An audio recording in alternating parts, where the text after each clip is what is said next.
All right, indeed, it is Dirty Air. We are going on a Thursday. We got lots to do today, friends. Welcome back in. Where the short trackers gather. I'm glad you're a part of the program right here on Racing America. Alan Dietz, Taylor Kitchen, Dustin Smith, all of them are going to join us. But as I teased you guys, man, we have something really special happening right about now.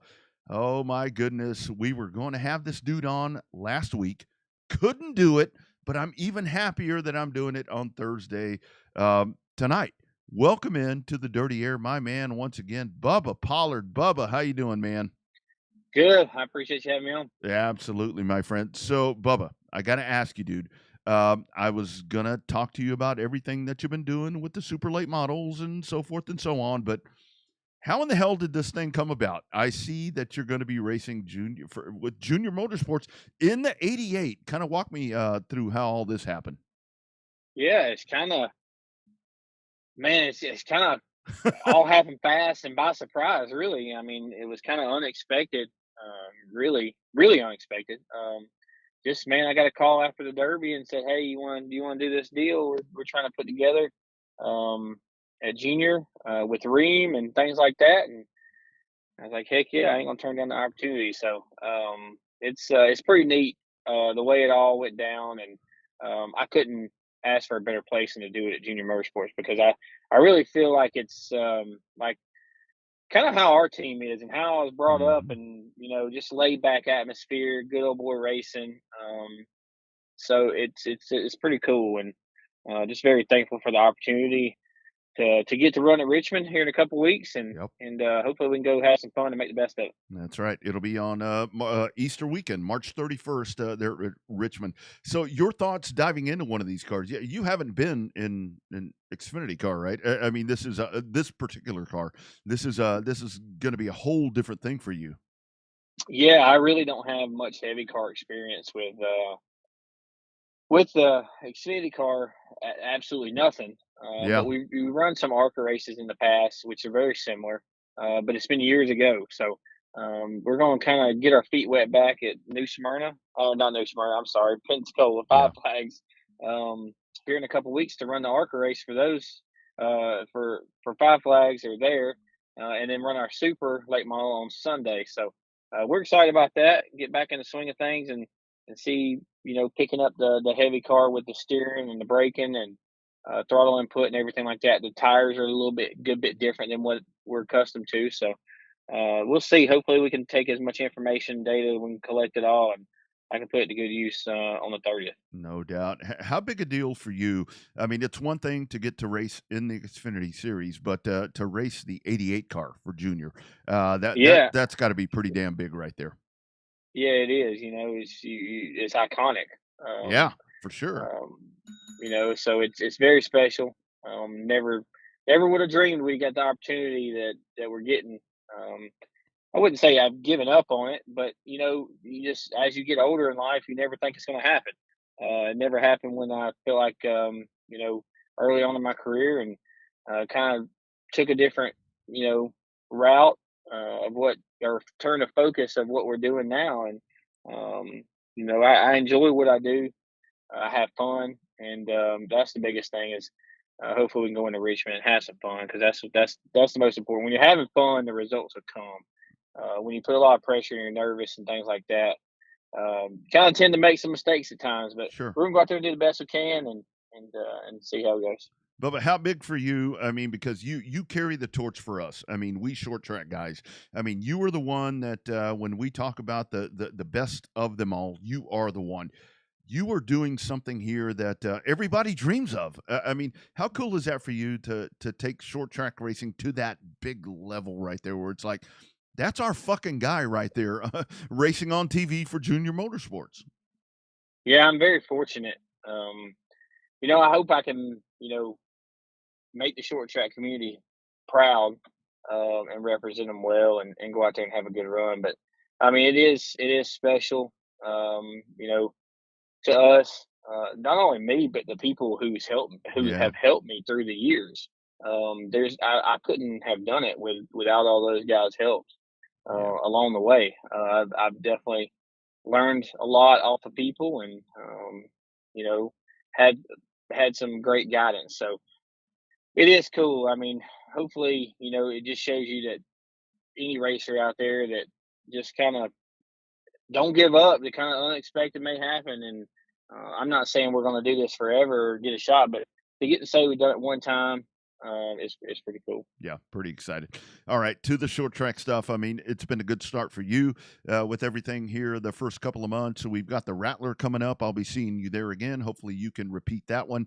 Kind of talk about the short track program, man. You are all over it right now, looking really, really good here starting out. Yeah, we've had a good start to the season. Hopefully, we can keep it going, man. There's nothing better than to get on the hot streak right here, and it's liable to end at any minute. You just never Yeah. know when it's over, and when it's over, it usually goes south fast. So, I mean, hopefully we can keep it going. We're working hard, and everyone that's associated that's on the side of the race car work hard to provide us to what we need to make our race cars go fast. So, yeah, we've been now that we've been back in the Signature performance race cars, Hmm. we've going back to these places for the second time with this new design car, and it's really paying off. I feel like we've got a good notebook to really build off of. The tires are a bit different. We've had to change a few things up, Yep. but for the most part, we've been able to you know have good notes to rely on, to fall back on, and to go to these racetracks for the second time. I think that's the difference, and to start off the year strong here. Yep, no doubt. Last part for you, Bubba. And again, thanks for jumping on Dirty Air right here with the breaking news that you've been a part of. Your racetrack there in Sonoya, Crate Racing USA, that Rogers Dab Chevrolet presenting this interview tonight. Kind of talk about all of that with everything you're doing there at your family-owned racetrack. Yeah, man, we got a big event coming up this weekend with the Ray Cook Southern Nationals tour coming in. I think they're at Waycross tonight yeah, tonight. Swainsboro on Friday, and then 10,000 to win here at our place on Saturday, and I think 20 to win at Gaffney on Sunday. So we're excited about that to get our year started off. Hopefully the weather holds off, and we can have a good weekend. So everybody's anxious to get back to racing around here um, with the dirt track. So it's a lot of work, but it's a lot of fun. We enjoy it. We got some good people, good partners along the way to help us out and make all that possible. So we got at the end of the year, we got our Peach State Classic, the second, third weekend in November that we have every year. We've been bitten by rain the last couple of years, but we're excited to do that again. Big event with Flow Racing, Flow Castro event. So yeah, just hopefully everyone get online, check it out. Sonoma Raceway 1969. Come on out. We had the American Flat Track Hmm. series here, motorcycles here in a couple weeks. We're excited about that. That's a big event for us to get going, start the year off. No doubt about it. There he is, Bubba Pollard, diving in here on Dirty Air as we break in, heading to the Xfinity Series behind the wheel of the number 88 Junior Motor Sports. Man, iconic race car. And, of course, everything that he'll be doing. And we'll see him at the Rattler very soon. Bubba, thanks for taking the time, my man. I appreciate you doing this, and good luck, man. Proud of what you're doing. I appreciate it. Thanks for having me on. You got it, man. Take care. How big is that right there? I mean, there is no bigger way to start this program today as we dive in. Welcome to Dirty Air. And it was a situation there where got the chance to talk to Bubba. And man, so excited in the sense that, it's you get your guy. I mean, we get our guy that's going to be checking in. And again, you guys can check in. Plenty of comments right there coming in. We've got Jennifer, my friend Jennifer Brinson checking in. I mean, folks talking about Five Flag Speedway. I mean, this really is our dude, man. This is our guy when we talk about getting to go race on the big show right there. Getting called up. It's like I'm a baseball guy. I've worked in baseball for a lot of years, and it's like when you get the call to the show, and it's one of those things to where Bubba Pollard should have gotten the call to the show a long damn time ago, and he gets the call right here, and he gets the call. He's going. He's going to play. I mean, at this point, he's going to play for the Yankees. I mean, I know the Yankees aren't what they used to be, but he's getting that call right there. Again, the show presented by Rogers Dabbs Chevrolet GM Performance. And of course, our friends at On Demand Shirts. I am sporting the On Demand shirts gear myself. And we are getting ready to dive in once again right there with Bubba Pollard getting us started.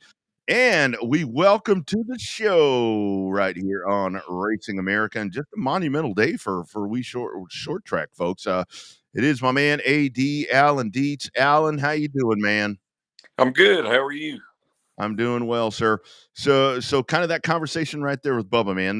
That's a big deal, don't you think? I mean that's our bridge over to the big time right there when we get our dude that's going to go over and race in a great car in one of those big time series. Yeah, it's huge, and I'm so glad that he's doing your show tonight. And we were able to talk to him and get a bullring hot lap posted earlier today, which I was very happy about. Now he's done a lot today between my stuff, your stuff, some stuff with Dirty Mo. I mean, he's been on a couple of things, and I really appreciate it because I know it's been kind of a whirlwind for him, but it's a huge opportunity. And you know, he said he kind of felt like his at least he had kind of aged out. And you know, you think about Jonathan Davenport, you know, getting that opportunity at Bristol last year on the dirt. But I think this is way different because, you know, Bubba is familiar with heavy cars. He's a short track racer. These are good race cars. We've seen how good Dale Jr. and other drivers have been in that 88 car. And I expect him to go out there and contend for the win. I don't think that's too far out of the realm of possibility. Yeah, I agree. I mean, it's a perfect racetrack for him, to be honest with you. That they put him on that racetrack, that 3/4 mile kind of races, just like the stuff that we get to race on. Alan, lots of different things that I want to talk to you about. I know we're in a very short time period here, but you kind of mentioned something right there, talking about JD, talking about Davenport, and of course on Racing America, you can get a good variety of everything and streamers. There's lots of content. Why, in your opinion, do you think that there is always this divide between asphalt and dirt when it comes to short track racing? I mean, we're all in the same game, right, my man? I mean, we're all in the same thing together, to rob a Disney thing there. But damn it, I'm tired of that divide. We just need to work together, it seems like. Well, even in the Carolinas, I mean, you know, I know late model stock people that hate super late models and super late model folks that hate late model stocks. And you know, you get it with pavement modified fans in the Northeast. And I don't understand it. I grew up going to dirt races. When I was about 8 years old, they paved all the racetracks in my area, and we went to those tracks. And then, you know, as I got older, I went to both. And as long as I see a good race and you know, there's a decent car count, you know, on a weekly show on a 4/10 mile racetrack. If you've got 10 or more cars, you can have a good race. And I don't, I've never understood that, but there's people that are dead set if they watch dirt or if they watch pavement that they're not going to watch the other. Yeah, no doubt, and that's a shame. That's a shame. We just need to do this all together. Let's talk about this weekend, the Alabama 200 coming up, the hunt for the bear. I know that there's been some weather questions. I saw some stuff there from the racetrack. It looks like everything it seems to be okay, but you never know with Mama Nature. This race obviously will be on Racing America, but man, we got them stacked up in the pro late models. This one looks like it's going to be a lot of fun. Yeah, I mean, I know Stan Narrison and you know Bill Roth, he'll be on the call there, and I talked to him yesterday, and they really think that this is as strong a lineup roster as we've ever seen for the Alabama 200. I mean, you got Stephen Nancy and Casey Roderick coming from super late models, and Jake Finch will be driving that Ronnie Sanders car that's been so good at Montgomery, and then you got these pro late models that race in the Southeast that'll all be competitive. And I think it's going to be a great race. I think the weather is going to cooperate, like you said. And if you're out in Alabama or, you know, in Florida or Georgia, I hope you can get there. But if not, you can watch it on Racing America if you're a subscriber.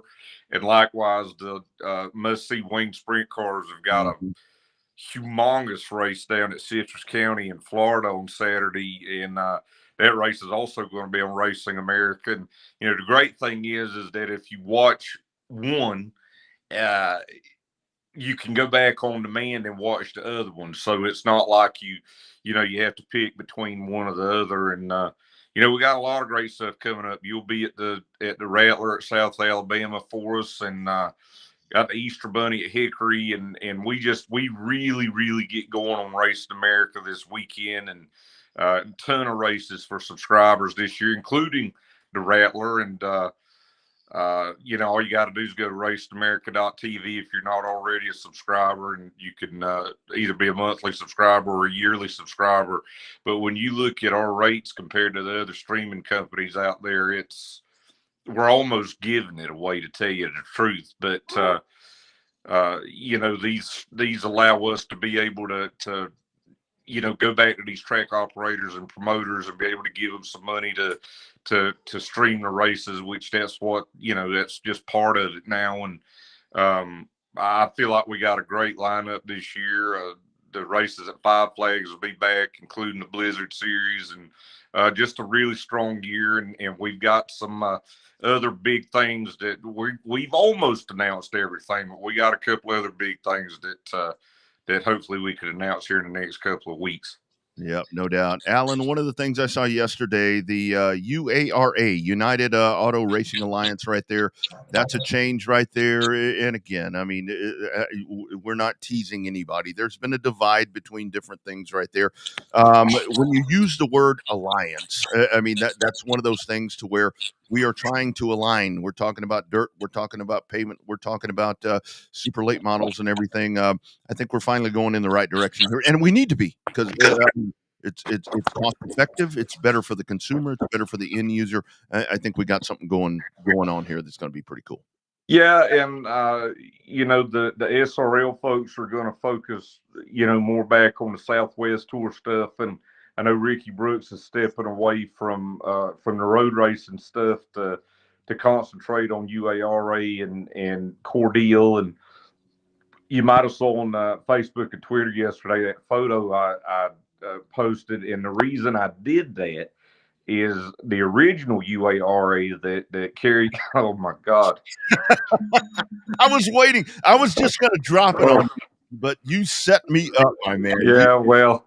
That's a good-looking devil right there. I'll tell you, he knew how to have a good time back in the day. But I was the first UARA announcer back in 2002, and I announced with them from 2002 to 2007, and it was late model stocks, and then started announcing for PASS, in 2006. And that was a good couple of years because I was doing PASS and UARA. But I love that name. I love that legacy, and I see a lot of good things coming out of the UARA National and the UARA Sportsman. Yeah, absolutely. I think there's some good things that's going to be happening. Alan, man, thank you so much for jumping on here. Like I said, monumental day with the Bubba Pollard thing. I think it's a good day to be doing Dirty Air because, man, we've got our dude making his way to the show. Really cool stuff. Looking forward to all the good stuff that we have coming up here on Racing America and doing this again more often with you, my man. Yes, and you do a great job. We love Dirty Air. I appreciate everything that you do for Racing America and your excitement for Racing America. And I'm looking forward to hearing what Bubba has to say now at the end of this crazy day. Oh, that's right. That's right. I bet you he's probably having a cold beer by now. Don't you think? He's had a hell of a 2024 so far, is all I can tell you. And we're only at the end of February. So yeah, if this is any indication on how the rest of his year is going to go, he's going to win the Xfinity race. He's going to win the Snowball Derby. And it's just going to be a great year for him the way it looks. And I got to give you hell. You've got all that good-looking Chiefs gear right there behind you. I've got a Dallas Cowboy montage here behind me. So, well, just so people know that I'm not fair weather. That's right. That is Joe Montana. Wait, love it. There it is. Yep, right there. So I've been a Chiefs fan for a long time and endured a lot of crap, and I'm shocked that I'm actually on the winning side for once, and I'm going to enjoy it Well, hopefully as long as Patrick Mahomes plays, Hey. so maybe it'll be for a while. Yeah, live it up. It's not going anywhere. It's not going anywhere. It's going to keep on rolling. Alan, thanks, my man. We'll talk to you soon. Thanks for being a part of Dirty Air this evening. Thank you. Have a good rest of the show. You got it, brother. Take care. There he is, Alan Dietz. You can catch him on the Bull Ring. It's every other week that he and Jess Ballard dive in there and they break down the world of short track racing on Wednesdays. I always like it because it's a prelude right into my show coming up here on Thursdays. So really cool stuff there. So if you missed the breaking news, and I'm sure that you probably saw it, Bubba Pollard will be behind the wheel of the number 88 Junior Motorsports Chevrolet coming up at Richmond on March the 31st. So behind the wheel right there on the Xfinity Series, and our man BP jumping into a great ride to be a part of that. A couple of topics you guys can chime in throughout the program, because there are, like Bubba was recorded, there's some recorded stuff, but the show is actually live as we're going on. Topics I wanted to talk about this evening. Obviously, I've been talking about it throughout the show, throughout season 3 right here. The local track spotlight. Shout out your racetracks. You guys can email me at dirtyairracingshow@gmail.com because I want to talk to your promoters. I want to talk to your racers. I want to talk to the guys that make your racetrack pop. But as the show's going on right here, you can drop your comments in there. I'd love to flash them up on the screen. If you got an opening weekend, whatever that's coming up, especially now that we are on this extra day of February 29th, by the way. Tomorrow is March, I think. Yeah, rent's due. So drop those comments there. And again, email me there so I can showcase your racetracks right here on Dirty Air, on the Dirty Air Racing Show. That question that I asked Alan right there, why is there always a divide between asphalt and dirt? We should be working together, especially in a situation like this where we see that the biggest name in asphalt racing is about to go racing in one of the biggest asphalt series of them all. We get excited when Jonathan Davenport, like Alan mentioned right there, when he's doing these things, we get excited about that. We need to be excited about both of them, whether it's dirt or asphalt or both, whatever. We need to be cool about that. Also, I want your breakout drivers of 2024. If there's a driver that's kind of been floating behind the scenes right there, whether it be at a local track or one of these series that you think is going to be something really, really big this season, I want you to drop their name right there, and we'll talk about that as well. Dirty Air, where the short trackers gather. Going to step away for just a minute. When we come back, we are going to talk some NASCAR, because we have to talk NASCAR after what we just saw in Hot Atlanta. Hot Atlanta gave us a damn good race, and we're going to break that one down with Taylor Kitchen, TobyChristie.com, and Above the Yellow Line. That is coming up next. Clean air is good. Times like this, dirty air just a tad bit better. Stick around, friends.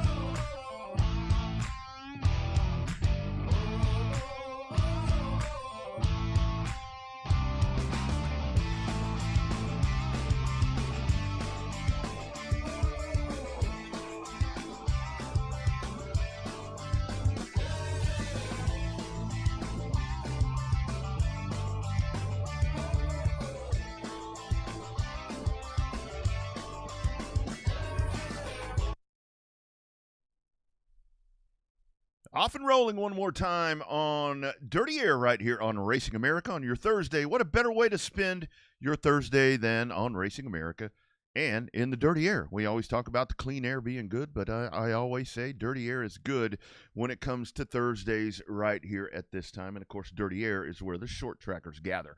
But yeah, we've been talking short track, and we're going to continue to talk some short track, but we've got to talk some NASCAR, because we just saw something this past weekend that was unbelievable. Unbelievable what we saw. And so I'm going to the source to talk NASCAR, Above the Yellow Line Media, the Above the Yellow Line podcast, and, of course, from TobyChristie.com. It is Taylor Kitchen joining me here in the dirty air. Taylor, how you doing, ma'am? I'm doing fantastic. Thanks for having me. Absolutely. So Taylor, I want to ask you first of all, before we get into, and we can talk about Daytona, and obviously we'll talk about Atlanta. I want to get your thoughts because I like the Atlanta configuration. I miss the old Atlanta. I miss all of that. But it seems like there had been a lot of back and forth with that. I know the first race there was like, oh, it's great. And then some people were kind of sour. Your thoughts on all of that scuttlebutt about what Atlanta was and what Atlanta is now? So when I started watching NASCAR, it was 2016. So I saw Atlanta towards the end of its time. And I remember the last time we raced there at the old surface and the track just started coming up and Kurt Busch won it. And I'm like, yeah, it's time to go. I enjoyed the racing there. But here's the thing. We get a finish like we had this past weekend. In my rankings, I do my own ranking on my show. Yeah. My favorite race last year was the Atlanta race in the summer, with all the rain shortened stuff. And I mean, it just produces such fun racing. So it's really hard for me to not like the new Atlanta configuration, given what we've gotten from that so far. So I understand the love for the old configuration. I still love it, but what we have now is something really special. Yeah, I agree. And I know a lot of the knee-jerk reaction initially was because I'm in Texas. So I've got TMS, several miles down the road, but it's like, okay, we need to do this to all of the mile and a halves. I don't think that's the case. I like just one. And correct. I think it's its own little distinct animal right now. Exactly. Yeah, I really do like how we have something unique with Atlanta where it's the mile and a half, but it races like a super speedway. Yeah. I look to Michigan as well. It's not a super speedway, but it's like a 2-miler. It kind of races like one. We're going to see the Xfinity series with a super speedway package. So I feel like, though, I know there's talks about maybe reconfiguring Texas for a super speedway. I don't know, but I like keeping the tracks the way they are right now in terms of which ones race like a super speedway, which ones don't. And I think Atlanta is that perfect spot for us to where it's still an intermediate, but it's like it's like Daytona on steroids, essentially. Yeah, it really is kind of a hybrid thing. I mean, you never know what you're gonna get with that.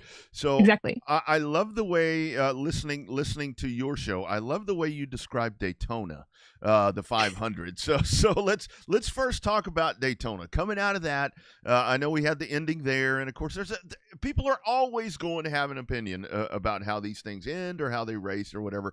Let's first talk about Daytona. Your thoughts to kick the season off there in Florida.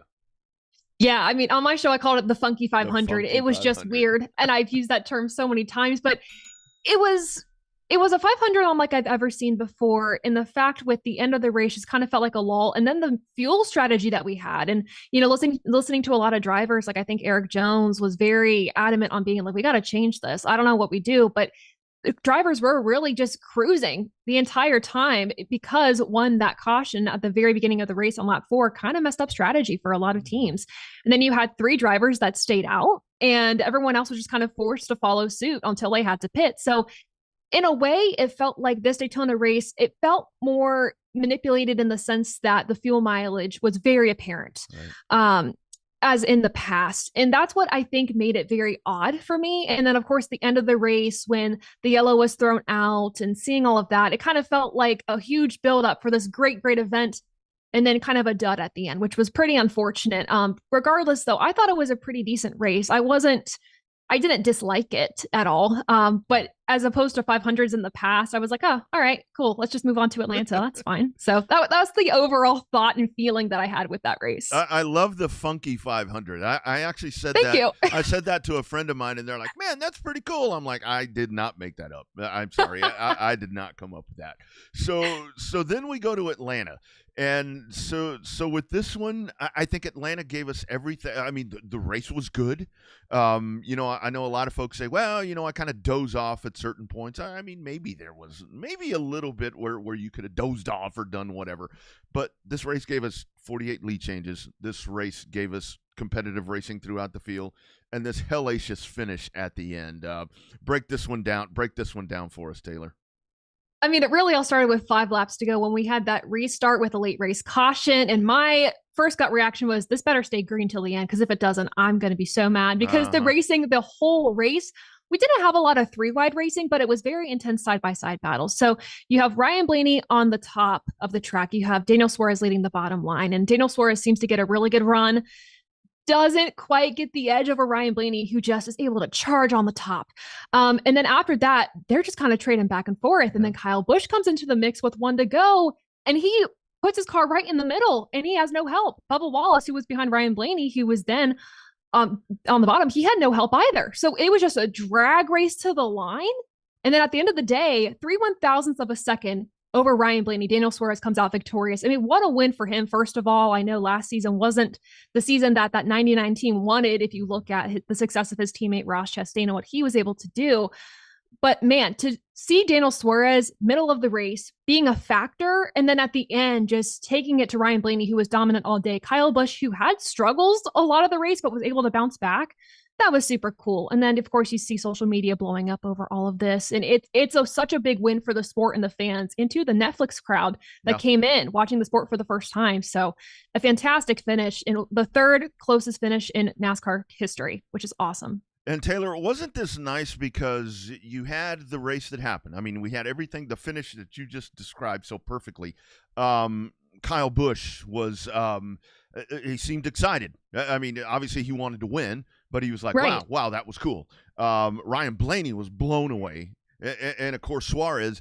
Wasn't it really nice to have a race like this? And these guys, maybe they leaned on each other a little bit, but you didn't have any wrecks. You didn't have any controversy. You didn't have any of that. The only controversy was who won, because it was that dadgum close.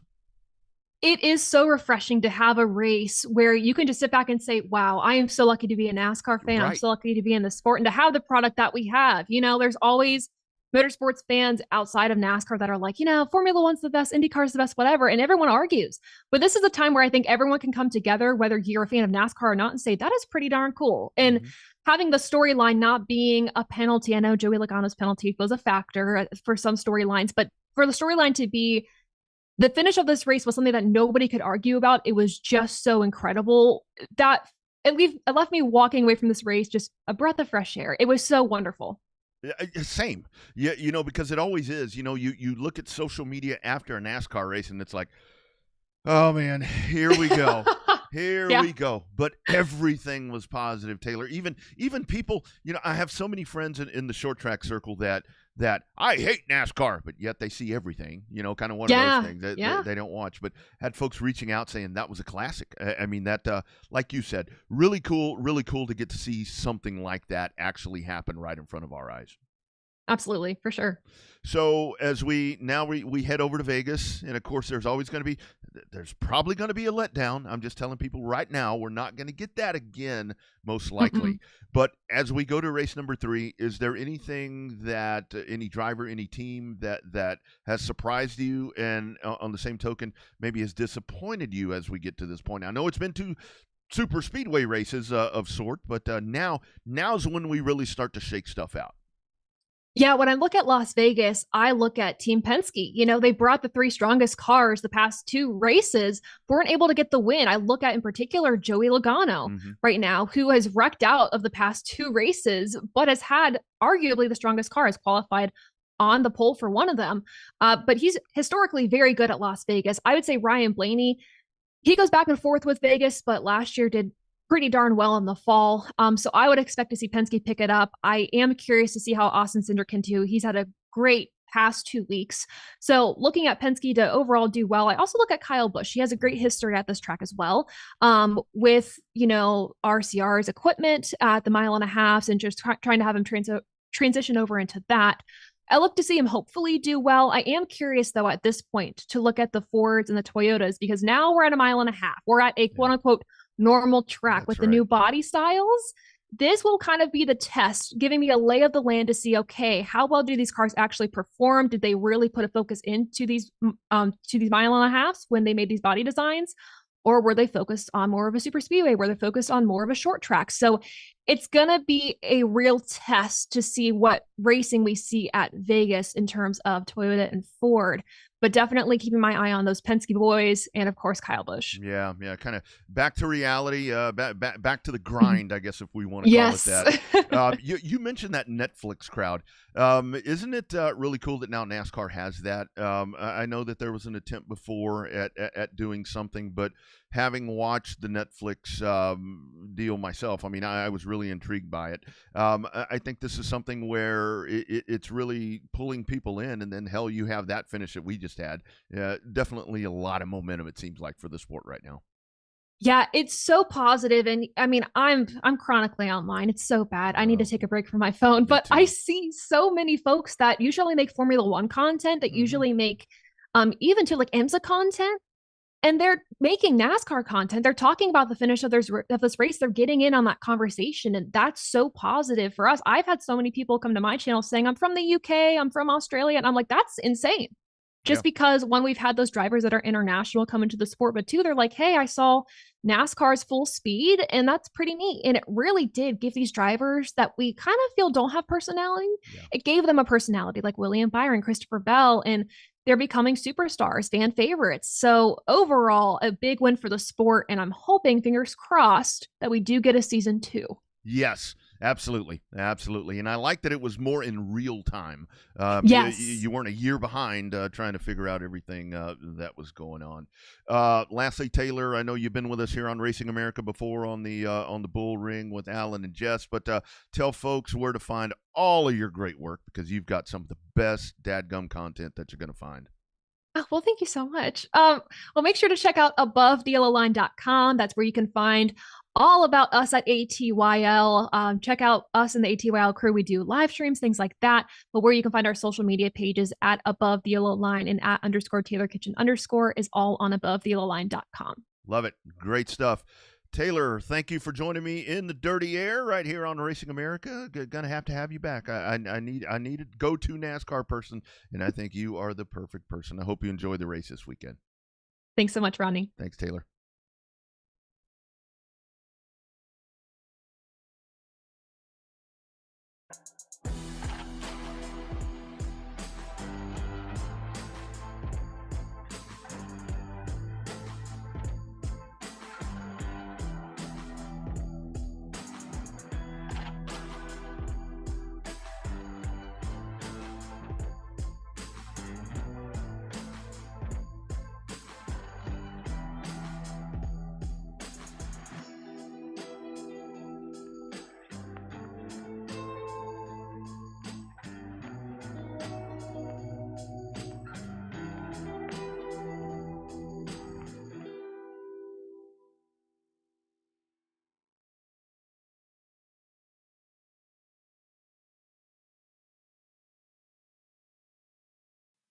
Dirty Air back on Racing America. Great conversation right there with Taylor Kitchen, talking about the Atlanta finish and just something really cool. I mean, that's one of those to where we've seen a lot of good finishes at Atlanta when it comes to NASCAR stuff. I mean, we can go back to the Harvick and the Bobby Labonte and the Jeff Gordon finishes and so forth and so on. And like Taylor and I were talking about right there, I mean, a lot of folks have kind of gotten soured on Atlanta, but yeah, I kind of like the way the place races. It's a really cool thing, guys. Trying to catch up on some comments right here. Matt Cooper checking in and still talking about Bubba Pollard, and Bubba checking in right at the first part of the program. If you missed that, Bubba Pollard will be racing on March 31st at Richmond behind the wheel of the iconic number 88 Junior Motorsports. Matt, Bubba is the king of the short track late model, so smooth on the track.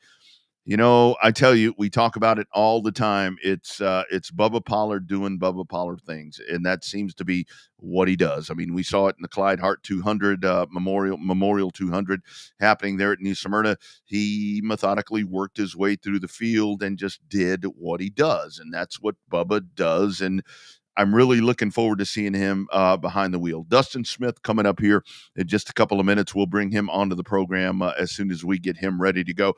This is super cool to me right here. So the reach that we talk about, whether it comes to short track racing, I know Max Calles was with me last week on the show, and we were talking about just kind of everything with short track racing, with NASCAR Mexico, with NASCAR Brazil. This right here is very much a response, a live text to the program from Luis that is in Spanish. And what he is telling us right here is that you've got stock cars 2025 that, with Chevrolets and Toyotas and Fords and Brazil, that they are testing on the Charlotte Roval. So that's the reach that we're talking about. That's the reach that we want right there. with that kind of stuff right there. I mean, that's exactly what we're wanting. And the fact that we're doing this show, the fact that we are on Racing America this evening and that we're doing this, and we have, I mean, Luis is checking in right there and telling us that. I mean, damn, how can you go wrong? Talked about Jennifer Brinson earlier, just one of the best people in racing. When I was talking about breakout drivers and so forth, Luke Fenthouse, a great announcement this week with some stuff there with Thor Sport. I mean, that is tremendous for another great race car driver with Luke Fenthouse. So a good opportunity there for him to be able to dive in and get to do some really cool stuff. So keep that stuff coming. Again, those topics right there, your local short tracks. I want to hear about them again. You can send them to me. And we can spotlight them on the program, talking to a promoter, to your top dog, or whatever you want to call it. Dirty Air Racing Show at gmail.com. It is the 2024 local track spotlight right here on Racing America. All right, let's dive back in talking about local dudes. But this dude's not really local. I mean, he's local to a lot of us. But this guy travels around and does a lot of good things. And man, I like to see that number 33 on the racetrack. Let's the prognosis right here of what's going on. He's in the shop right now. My man, Dustin Smith. Dustin, how we doing? What's going on, Mr. Rodney? Man, I'm just glad to have you a part of the show, man. So I'd love your thoughts. I mean, because I was talking about that. You're a short track dude. We're all short track people. That's what this show is all about.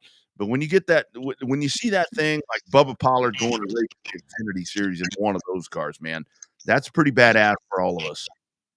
Yeah, it's definitely it kind of puts short track on the on the map, especially Bo Pollard. He's probably one of the greatest that's been in short track racing here 10 years, 15 years for sure. I'm glad to see somebody like him to actually make it and have a shot. Yeah, no doubt about it. All right, Dustin, let's dig into you. You're at the race shop right there. Let's talk about 2024 so far. Thoughts as we're just dipping our toes in, dude. We're just getting started right now. Yeah, we're kind of slow right now.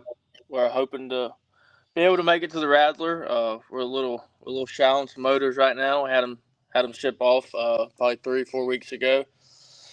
Hoping to get them back next week, get the cars fixed up. Alex Query, he's been doing a hell of a job on all of our cars, setting them up and making them go faster on the racetrack. So, yeah, I mean, I think we got a pretty big schedule this year. Going to try to run, the Southern Super Series, all of them.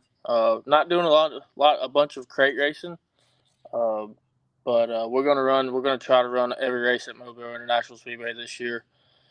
And maybe some Pensacola races. Not sure, but I'm pretty much focused on the Super this year.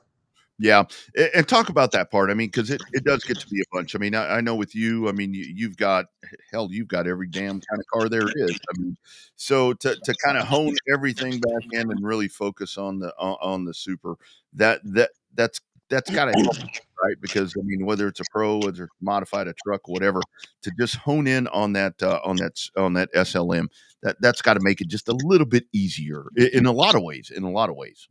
Yeah, definitely. It takes a lot of dedication and focus to run these supercars and be competitive at it. So we talked over the off season, and we figured if we was going to race, we'd run the supercar. And our program's pretty good, but I wanted to run more super races and be more competitive in the supercar than the crate cars this year. So Dad made the change, and we're going to run pretty much every super race that the Southern Super Series has, and not so much as many crate races. Yeah. And Dustin, kind of talk about that difference. I mean, obviously I help sell crate engines, but kind of the difference right there when you get into super, I mean, that's the one where it's all in the foot, man. You control that thing. With the pro, with the crate, whatever, it's momentum, and you're just kind of hanging on right there. That damn supercar, man, that's the one to drive. Yeah, for sure. It's like two of those Roger Dabb crate motors strapped in that supercar. But it's a lot of focus and it takes a lot of, I wouldn't say talent, but I mean it takes a lot to actually be competitive in the super and the supercars.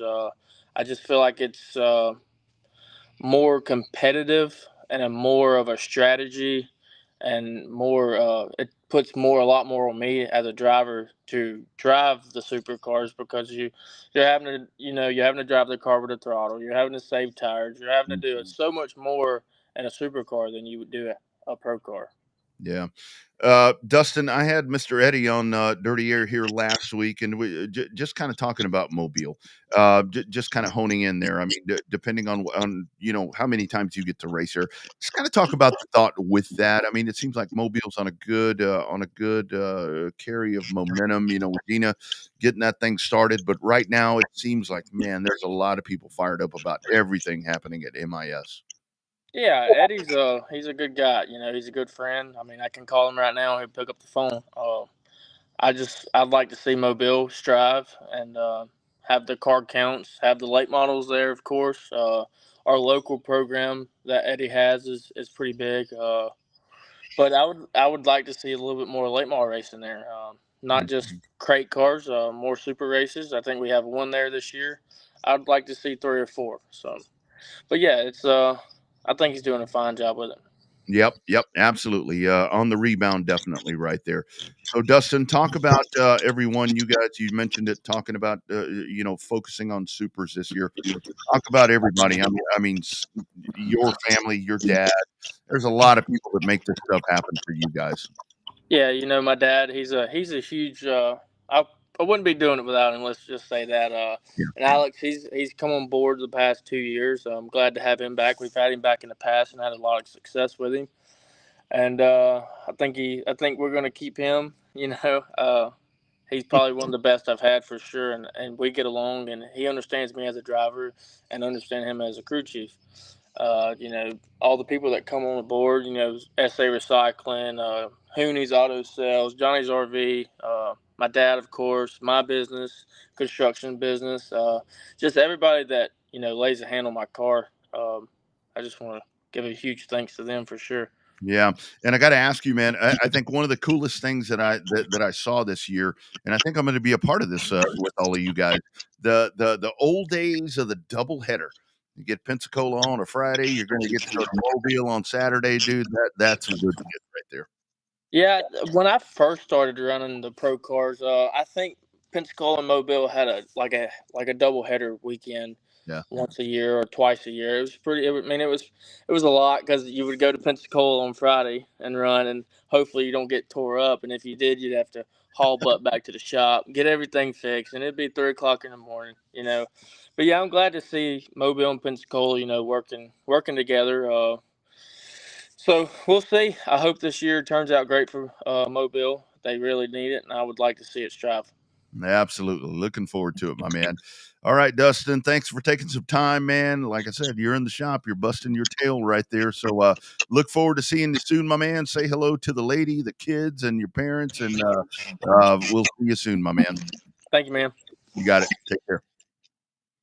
There he is, Dustin Smith, as he was coined by by a Texas racer, as a matter of fact, the local hero. And that's all good, because he's a hell of a lot more than a local hero, because the dude goes out and does his own thing all around the region. Once again, this is the Dirty Air Racing Show.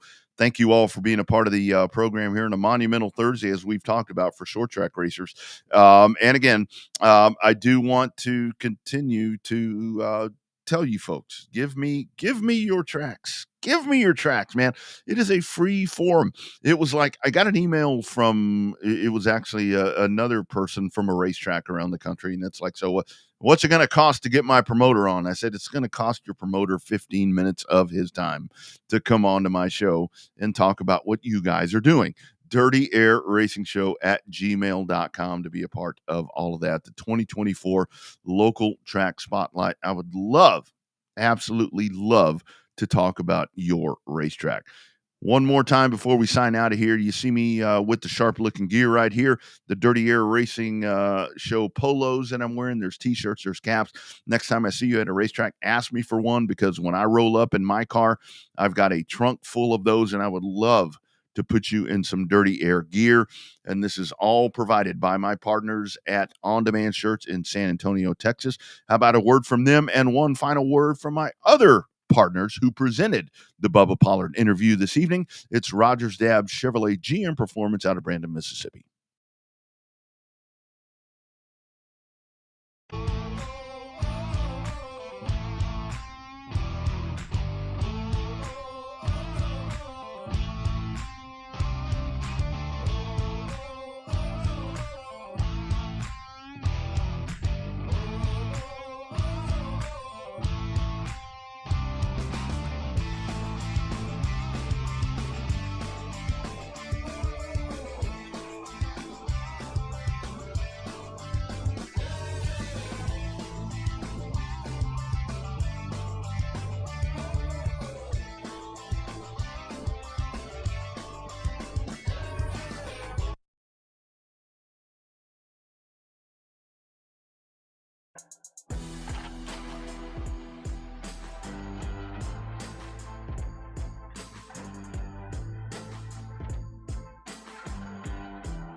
Dirty Air putting this one in the oven. And what a show it has been here on your Thursday night.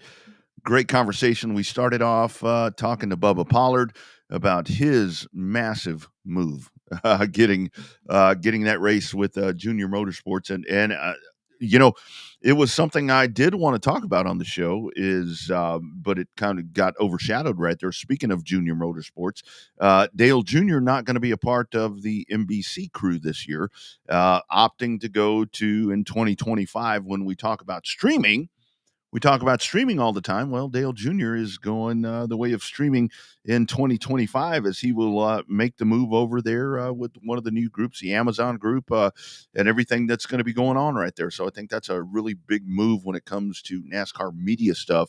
So looking forward to see how all of that shakes out and what NBC does there, because that's a big hole to fill right there. And I've had different ideas on maybe why he's doing that, but I saw some comments from him yesterday, whatever. But Amazon, Warner Brothers, Discovery, that's where he's going.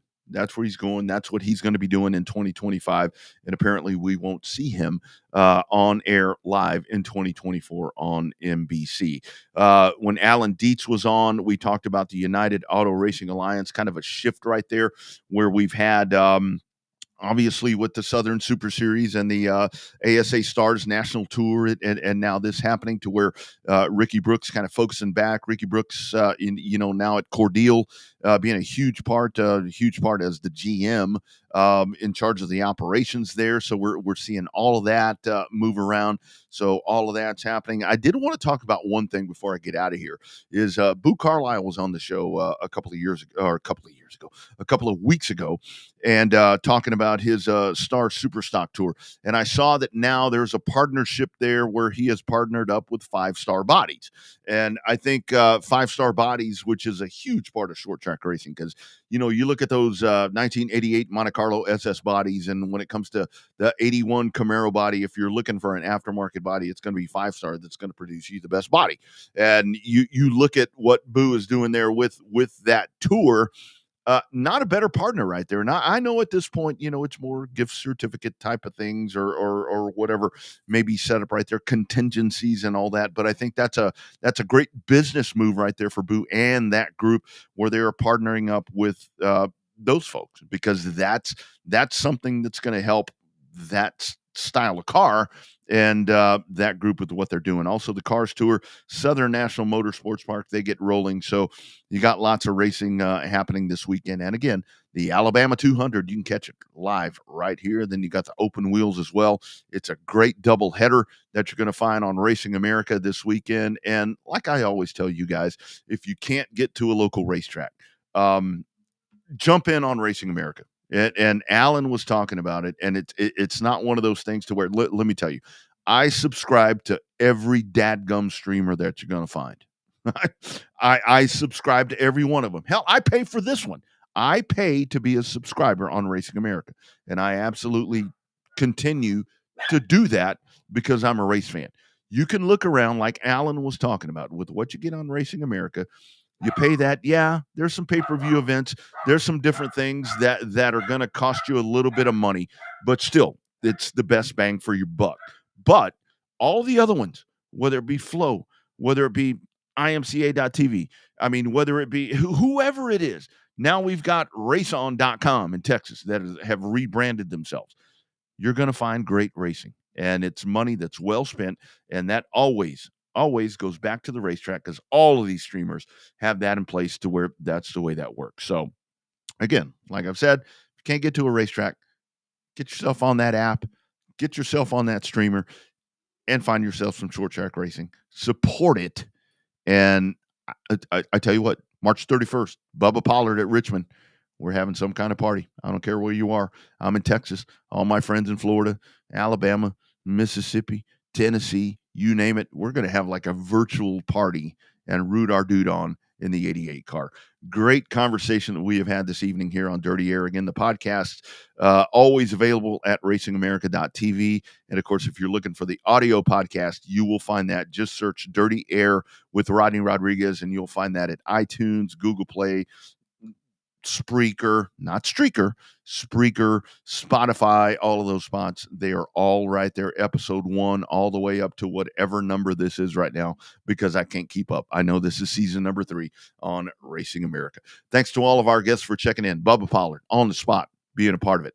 Alan Dietz talking some great stuff.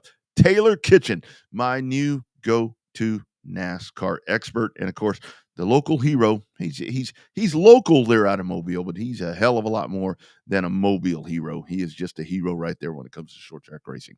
This has been Dirty Air. It is where the short trackers gather each and every Thursday right here on Racing America, live at 7 o'clock Eastern, 6 o'clock Central. Guys, we will see you next Thursday. Enjoy your weekend of racing. Clean air is good. Times like this, dirty air just a tad bit better. Y'all all be well.